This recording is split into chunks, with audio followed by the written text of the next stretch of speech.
Hey guys, welcome to another commentary done by Diggity. Up right in corner we got Pauline starting as the blue Zerg. Bottom left hand corner we got Aegis starting as the red Zerg. This is going to be on a larger macro map, that being Radeon, and ZVZ cross position. This could turn into a really interesting one. I always kind of enjoy Radeon, or what's another one, Polestar, the really big maps with ZVZ at the corners, because it's an opportunity. It's an opportunity to see some interesting things happen. Anyway, game one.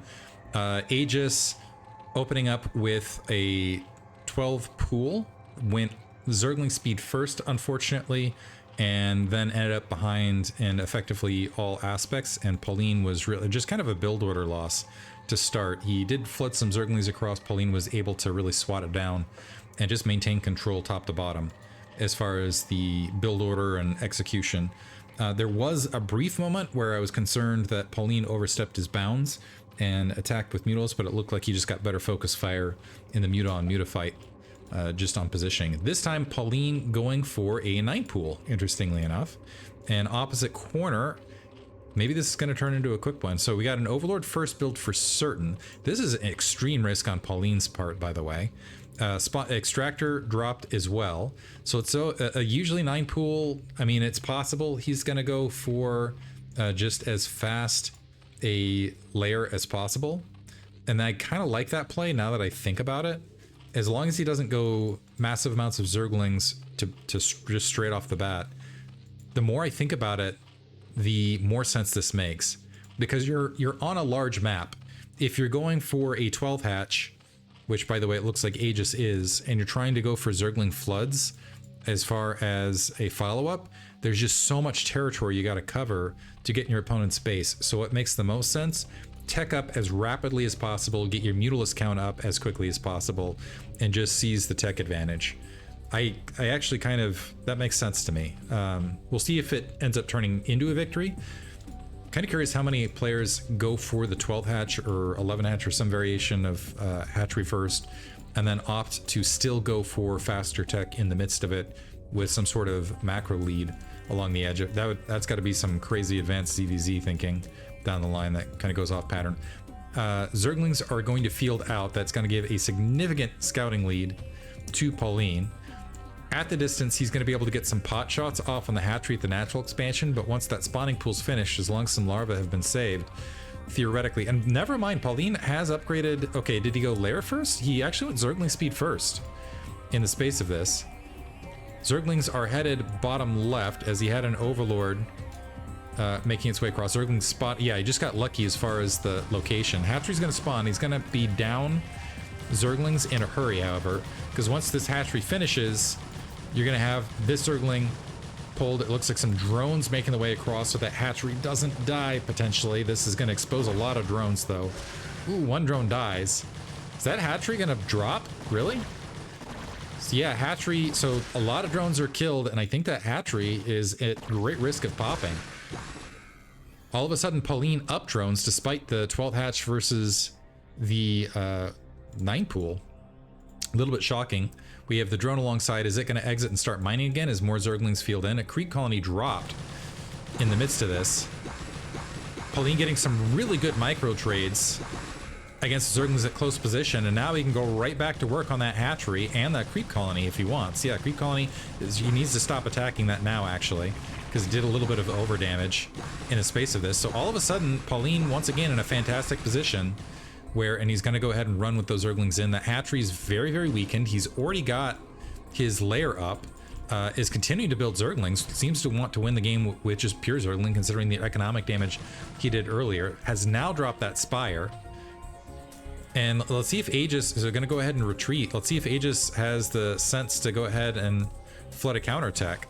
He needs to be a little bit careful running out like this. Looks like the Zerglings are going to draw back. Pauline could have done an end around, but if Pauline can get up, clog his ramp, which it looks like he's going to be able to, he's just going to have the tech lead again on that Spire much more rapidly. And I don't know that, and we're actually equalized as far as the raw drone count, so the larvae aren't going to be as significant a factor. In fact, I'm not sure at 8 or 9 drones, Aegis is really going to be able to capitalize on the larva advantage. I'm actually curious at what point do you have more drones? I should have learned this. At what point do you have more drones than larvae you can spend? And if you have like 4 drones on the line, does that basically max out a single hatchery? Evolution Chamber dropping for Aegis. I think he recognizes he's at a tech deficit. Most definitely. In the meantime, Spire is just about finished. We do have creep colonies dropping in the main. Do we have additional creep colonies here? Doesn't matter. We already have Zerglings, and Aegis' Zerglings asleep at the wheel. Sees the Evolution Chamber, and also getting a decent amount of scouting information. Sees the Evolution Chamber on top of everything else, which means Aegis... effectively what that means is, is he going to get enough minerals to get this down is the next question. Another drone picked off, Aegis down to 7, Spore Colony morphing, and we've got 3 Mutalisks constructing as well. We do have the Overlords. I don't think have been scouted here from Aegis. He's going to be a lot later as far as raw tech. Pauline does want to get that Overlord out of the way here, flooding the rest of those Zerglings across. That Overlord going to get picked off an open field. The one thing Aegis can do is push out to the natural expansion to try to deny that base. And that would be some support, but in the meantime, he's managed to sneak 2 drones out, but he's deep in the red. And these Zerglings, if they bear to fight here, that means the Mutalisks are going to get more free kills on top of this. They might force a cancellation, however. And are the Zerglings going to go ahead and blockade? Okay, yeah, a little bit of a delayed reaction there. That should force a cancel. So that's a drone kill, which is something. But the Zerglings have now been cleaned up, and I think that's going to be game. Because I don't expect that there's going to be enough Zerglings to deal with the Zerglings and the Mutalisks here at the natural expansion. On top of that, Pauline can just go ahead and grab an additional base. He does need to get his drone out here operating. Looks like he's actually going to draw back and just keep the Mutalisks in play. There is a slot to go ahead and deny the drone on that corner. I think that Spire, more or less outside of perfect micro, holds a lot of this. Some more Zerglings, by the way, getting picked off here. Is that Spore Colony going to be in time? 4 Mutalisks attacking on that corner. It finishes. Does it even get a Mutalisk, though? The one Mutalisk drawing back doesn't get it, and now that Evolution Chamber is exposed, another Creep Colony forced, which is putting Pauline up on the workers. The Zerglings surrounding that hatchery right this second. The Mutalisk drawing back to the main, the natural to provide some support defense. The Zergling's going to go ahead and blockade the ramp. That does open up Aegis an opportunity to attack back the natural. These Zerglings need to buy time, so at least some break here from Aegis, but the Mutalisks have moved in, clearing out the Zerglings. So victory right there, and it looks like the hatchery's still going to stand. How many Zerglings do we have remaining? 7, and they need to just walk out and vanish out into space. It looks like the additional Spore Colony is going to be able to go ahead and cover the main. Aegis is up a good amount of workers here. +1 armor has now been tacked in, but Pauline is effectively entirely free to drone in the space of this. He can grab that second gas and maintain that Mutalisk lead very likely ad nauseum from this stage. Aegis continuing to pump a lot of drones, though.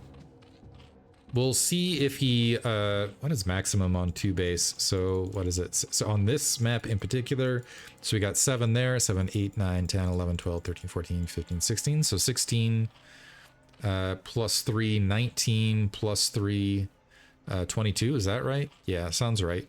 So 20, 21, 22. So 22 drones, theoretically, your top saturation or the most effective saturation. 2 weakened Mutalisks diving in here. 3rd Creep Colony dropped. And a second gas attempting, oh, bad rally here from Pauline. Needs to be a little bit careful. Pauline's actually in a scenario where he could grab an additional base if he wanted to. Is currently just continuing to add in drones, and he's added a 3rd hatchery as well in the midst of this. Has a pretty significant supply lead. He's definitely got an economic lead. He's definitely got a tech lead. And the layer is not even finished yet. I don't know what this Creep Colony thinks it's doing back here, but that's going to blockade what would have been a potentially nice location to drop the Spire. Aegis fanning those units out. It looks like Pauline has pushed up to 21 drone count in the meantime. We do have a Zergling running around just making sure. Here's the thing. Pauline could grab a 3rd base right this second. He's in a strong enough lead. Probably, I don't think Aegis can... He doesn't have enough bonus units that are the Spire dropping in that corner to really stop an additional base from getting grabbed. Mutalisk going in, just trying to kind of pick this. The one thing that would really not work out for Pauline is if he doesn't continue with that Mutalisk count, but it looks like he is keeping that Mutalisk count up. The Spire's not even finished, and we've already got, what, 5? We got almost a full control group of Mutalisks that are going to be fielded here. So that's what, 5, 9, 10 right there. 11 is technically a full control group, and there's 11. So now the problem for Pauline is, and Pauline, I don't know why he's disguising the Mutalisk count that he's got. We do have Zerglings camped out, recognizing the possibility of the third base getting grabbed. Let's see if these Mutalisks go ahead and fan out and wipe this out. That would reveal something, a little bit of information now. Zerglings getting picked off as they're making their way mid-map. Zergling versus Zergling. Who got the first shot? Looks like Aegis got the first shot, at least able to delay something there potentially, although a drone could now walk in and effectively equalize things. So Spire's finished. +2 armor is queued up. Pauline, or Aegis, wisely recognizing that he needs to get +1 armor in a hurry because he's already down in that aspect, which means his Mutalisks are not only behind as far as the raw count, they're not gonna hit as hard. Pauline now at 25 drones overall, 20 true on the opposite side, so a little bit over droned. Aegis sitting at 20. What else is he dropping? Has the sunken colony in the space of this. Never mind, I missed an attack. That's what I was expecting him to drop some stuff. The mules, 10 mules trying to break the spore colony. 6 mules opposite side. Pauline can pick fights and expand in the midst of this. Oh, loses a mules for free right there. So Pauline is giving opportunities here and there to Aegis, but Pauline still does have a death grip as far as raw unit count. And I'm waiting for Pauline to go ahead and plant that third hatchery. Okay, yeah, gonna go ahead and grab that at the 3 o'clock. Can pre-tack that gas and just keep the Mutalisk count high and yeah, continue with the upgrades. And this should be a fairly easy victory. Aegis needs to figure out something to make this happen. Sending out a few Zerglings to kind of scout the scenario that he's up against. A couple Zerglings are running across the field. They're not going to be able to accomplish a lot. That actually might free up a little bit of supply for Pauline at this stage. Aegis, oh man, he's managed to sneak out a drone. Did that Overlord scout? Okay, I think the Overlord spotted it. But Aegis is trying to sneak a hatchery top left. Unfortunately, I think the Overlord saw that on the minimap and it's making its way. Let's see if a Zergling makes its way that direction as well. Yeah, Zergling making its way up. The drone trying to hide top left. Pauline also upgrading Burrow. Oddly enough, in the space of this, and we got the fleet making its way across. The Zergling did not find that drone, by the way. Attack at the main. A little bit of a delayed response. Looks like Pauline gonna back up. A hatchery is being built.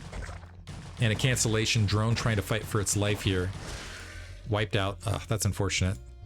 So opportunities now dwindling for Aegis, and additional hatchery is now up for Pauline. He can go ahead and grab that third gas, which just means the situation is getting worse and worse for Aegis.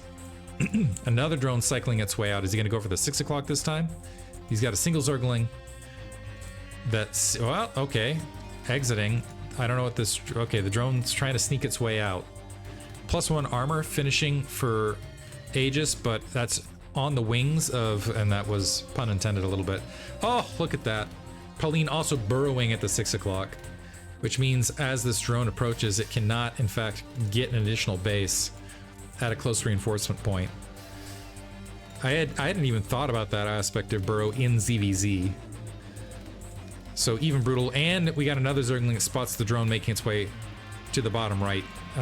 This base now getting fully saturated. Pauline at 100 supply in a great scenario right this second. Single Zergling was able to wander up and at least see the gas mining. Yeah, and I think Aegis recognizes he has to go and he's got to win. He's got to catch the Mutalisks out of position and win a heads-up fight. He's got a pretty sizable army. Making his way out with a handful of Zerglings. Unfortunately, running into the army right there. This is also a closer reinforcement point, and we have +2 armor, keep in mind. But maybe the focus fire will carry. This is probably going to be the GG moment as this clears out. Yeah, that's going to be GG, and Pauline has a ton left over. Aegis, unfortunately, is eliminated. Pauline will continue into the round of 12, but we will probably be seated lower. At a low seed, I think he can actually be a considerable threat. He gave a lot of the guys up to this stage pretty solid games, but we're going to move on to Nesh versus White, which I'm very excited about. Hope you guys enjoyed it. Thanks for listening.